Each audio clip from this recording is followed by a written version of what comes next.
Hi.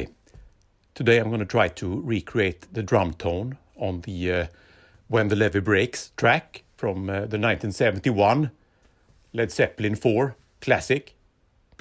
This is probably the one of the most sampled drum tracks of all time. And it's just an amazing tone.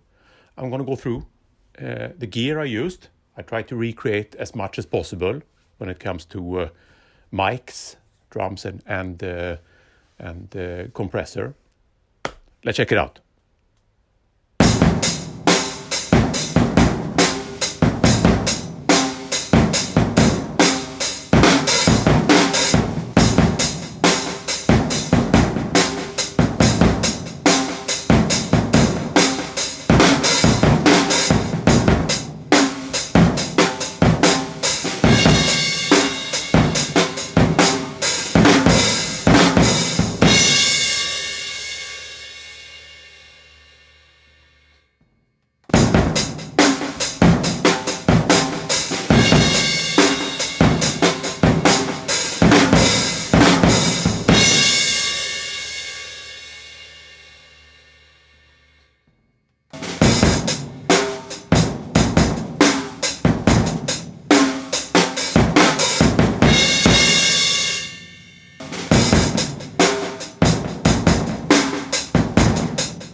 All right, so what I've been able to read about the recording of Zeppelin 4 and especially the When the Levee Breaks track is that they used Andy Johns, the recording engineer, used two of these Beyerdynamic M160, and they were in the lobby of the mansion, Headley Grange, where they recorded Zeppelin 4, and they had drums on the first entrance floor and two of these on the second floor, as far as I've read, and then this hit the compressor. I think he said it was ADR F700 or something like that. At any rate, they had a Helios desk in the truck. I think they used Mick Jagger's mobile truck and recording desk to record it. So maybe it was Helios, the counterpart Helios. And at any rate, it was this kind of compressors, 1176 type compressors. So that's what I've used today.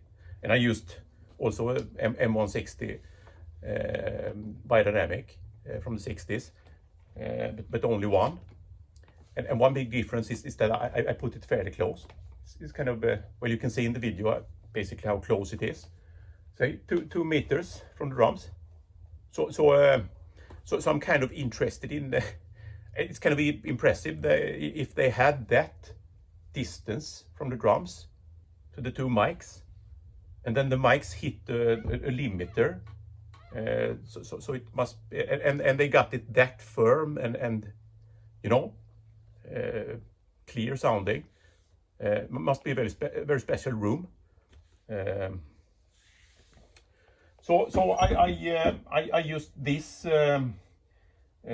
Revision H Universal Audio, or Urei as it was called back then, limiter.